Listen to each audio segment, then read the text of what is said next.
So as soon as you go into the manual mode, what you see is a lot of information shows on the screen now. This is something like a DSLR, I must say.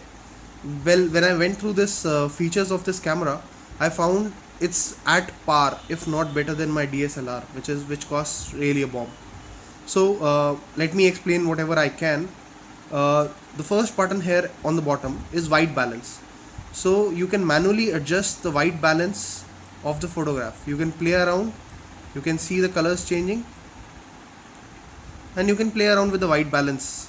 So you can have the white balance that you want for your photograph.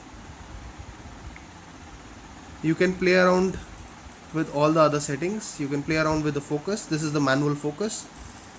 So you can focus the way you want. Again, something which is missing from a lot of digital cameras today.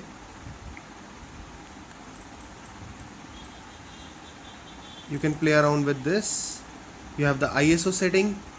You can again toggle the ISO as you want and control the quality of the image that you need. You can control the shutter speed. So the shutter speed can be controlled and the setting go till 1:6000. This is really interesting because you can take such quality of shots which is otherwise not possible with any other kind of digital phone camera. You will have to play around with all the settings to get the perfect kind of picture that you need, but that's what this camera is all about, playing around with the settings to get the optimal picture quality.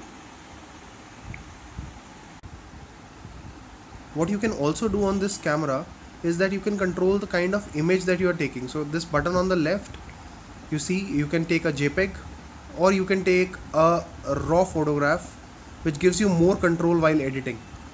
So you have the complete control over the kind of photographs that you are taking with the raw JPEGs.